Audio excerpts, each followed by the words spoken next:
Halo, perkenalkan saya Gali Junior dengan NIM 2304 0102 0028 di kelas IF 405 pada UAS Data Science. Presentasi kali ini saya ingin mempresentasikan pertemuan sesi 11. Kenapa saya memilih sesi 11? Karena bagi saya clustering sangat menarik untuk dipelajari, karena pada clustering data yang digunakan tidak memiliki kategori atau label yang sudah ditentukan sebelumnya. Langsung saja, pada layar sudah tampil langkah 1, generate dan eksplorasi dataset. Di sini saya membuat NAMPI alias NP, lalu pandas alias PD.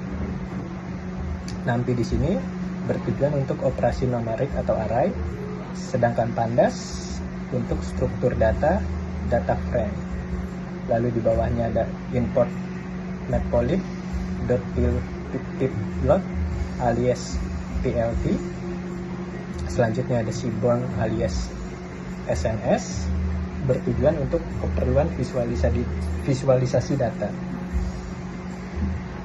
Selanjutnya di sini ada np.random.sheet, itu untuk bertujuan untuk menguji sheet random generator agar hasil generate data dapat direproduksi secara konsisten setiap kali dijalankan. Selanjutnya di bawahnya di sini ada grup np.random.normal 30, 20, 6, 8, 100, dan 2. Membuat 100 titik data acak dari distribusi normal dengan min angka 30 dan 2. Pendapatan skor belanja. Selanjutnya ada standar defisiasi dengan angka 6 dan 8, 6 sampai 8, dengan mempresentasikan kelompok pelanggan hemat. Selanjutnya ada di grup 2, membuat 100 titik data untuk kelompok menengah dengan nilai min 70 dan 55 dengan standarnya angka 8 dan 10. Itu untuk kelas menengah. Selanjutnya di grup 3 saya membuat 100 data untuk kelompok boros dengan nilai min 100 sampai 85 dan standar 10 sampai 8. Pendekatan ini konsisten dengan analogi modul. Oke, selanjutnya di sini ada nv.pstack. Ini untuk menggabungkan stack secara vertikal ketiga kelompok data menjadi satu array tunggal berisi total 300 baris, 100 tambah 100 tambah 100. Selanjutnya di sini ada PD data frame, mengkonversi array data menjadi data frame pandas dengan 2 kolom, pendapatan tahunan dan skor belanja. Oke, selanjutnya di sini ada df usia dan np.random.trading, usia 18 tahun sampai 65 tahun, menambahkan kolom usia dengan nilai integrate acak antara 18 sampai 65 tahun sesuai rentang usia pelanggan pada deskripsi modul. Selanjutnya di bawah ada df gender, menambahkan kolom gender dengan nilai laki-laki atau perempuan. Laki atau perempuan. Sini.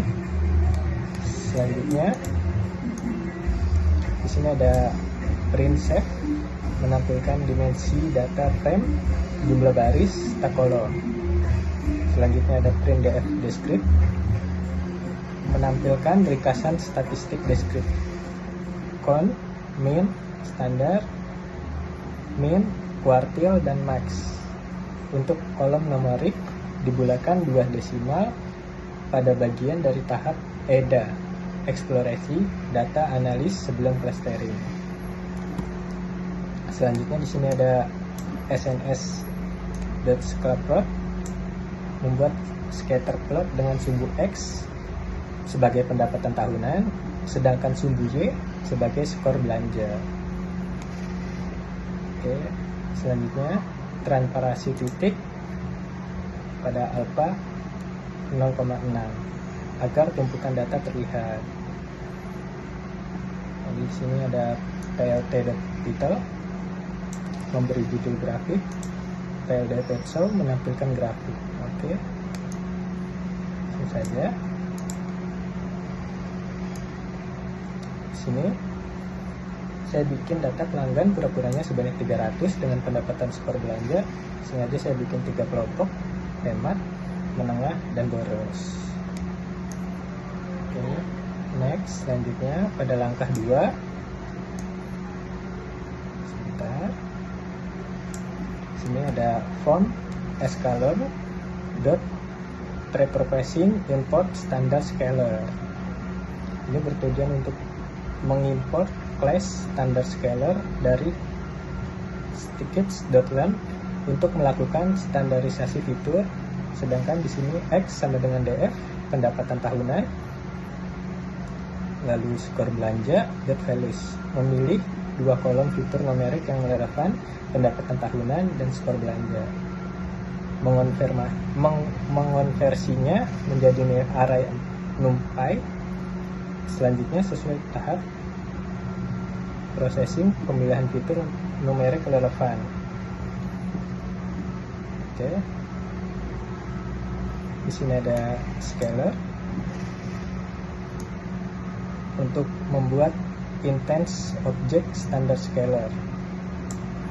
Selanjutnya di sini ada xscalar menghitung parameter scaling, mean, dan standar dari data X. Menerapkan transformasi standarisasi sehingga setiap fitur memiliki skala yang setara. Di sini ada perintah print untuk menampilkan rata-rata nilai min dan standar defisiasi dari data setelah scaling dan dibulatkan 3 desimal. Oke. Ya. Ada di sini rata-rata mendekati angka 0, standar defisiasi angka 1. Setelah dikelompokkan datanya, saya samain dulu skalanya biar pendapatan jutaan sama skor belanja puluhan gak timpang. Oke, selanjutnya pada langkah 3, sini saya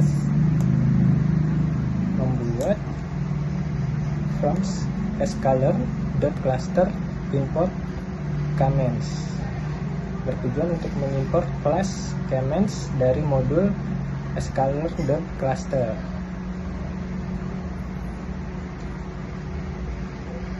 Oke. Sini ada WCSS, membuat list kosong untuk menampung nilai WCSS tiap K. Selanjutnya for K in range dari angka 1 sampai 11, melakukan iterasi nilai K dari 1 sampai 10. Sini selanjutnya ada KM Kamins cluster, membuat objek model Kamins dengan tujuan jumlah cluster. Sini ada random step untuk reproduksi data, dan di sini ada KM fit X, melatih model pada data yang sudah di scaling. Ya, sedangkan di bawahnya ada WCSS append, menyimpan nilai inertia WCSS akhir model ke dalam list WCSS .attribute .inertia dijelaskan pada modul bagian metik 1. Lalu di sini ada plt.plot rank 1 sampai 11, membuat grafik WCSS terhadap K dengan meter titik bulat pada tiap K. Di sini ada plt xtable, memberikan label sumbu X dan sumbu Y. Ada X label dan Y label. Oke. Di sini ada plt.title untuk memberi judul grafik, dan bawahnya show untuk menampilkan grafik elbow. Oke. Nah, grafik ini menunjukkan kalau saya coba satu kelompok sampai kelompok 10, errornya semakin kecil tapi turunnya ngedrop banget di angka 3. Di angka 3, habis itu landai, jadi saya pilih 3 kelompok aja. Oke. Selanjutnya pada langkah 4, sini ada from escalon.matrix, berfungsi untuk menyupport silhouette score dari escalor.matrix. Digunakan sebagai metode evaluasi pembandingan metode elbow.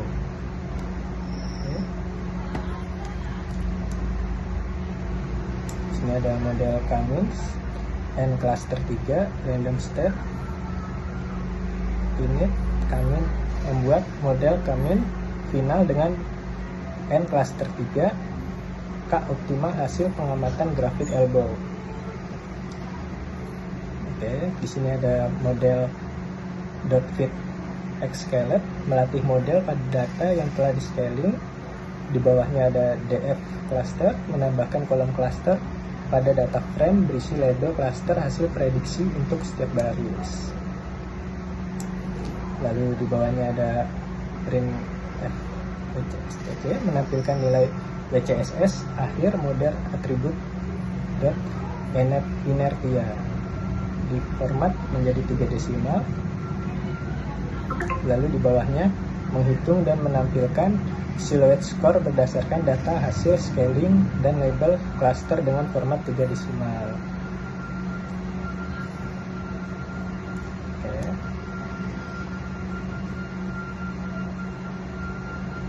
Di sini untuk mengelompokkan data berdasarkan kelompok cluster, menghitung rata-rata pendapatan tahunan dan skor belanja.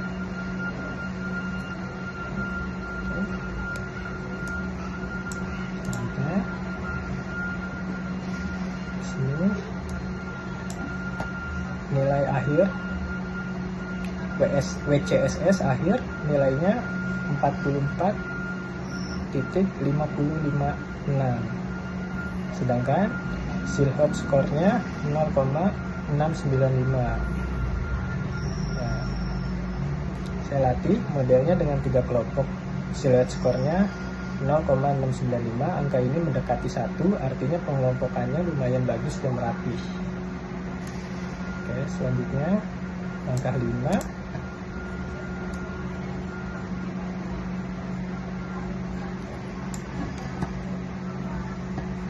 Di sini ada scalar dan inverter mengembalikan koordinat centroid yang sebelumnya dihitung dalam skala terstandarisasi atribut.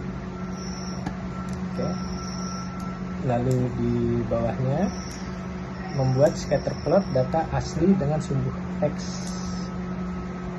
pendapatan tahunan dan sumbu Y sebagai skor belanja. Oke.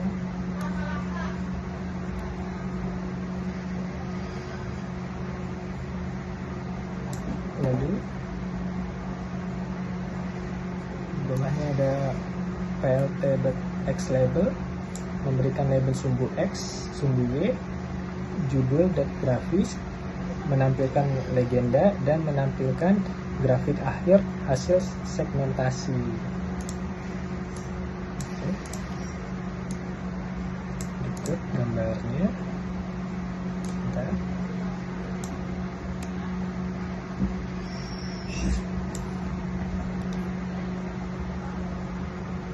Ini hasil visualnya.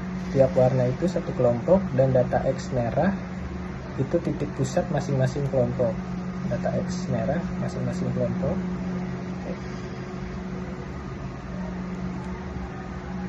Sini ada, sebentar saya naikin dulu Explorer.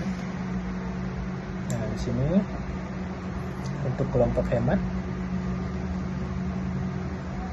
rata-rata pendapatannya di angka 29, dan skor belanjanya di angka 20. Lalu kedua ada kelompok menengah, pendapatannya di angka 71 dan skor belanjanya di angka 55. Lalu selanjutnya ada kelompok ketiga atau kelompok boros atau premium juga bisa. Pendapatannya ada di angka 109 dan skor belanjanya ada di angka 84. Oke. Next, selanjutnya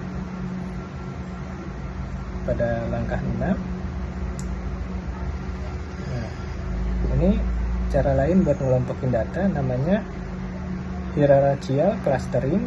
Kalau saya potong di garis merah ini, hasilnya kebagi menjadi 3 cabang juga, jadi sama kayak hasil sebelumnya, 3 kelompok.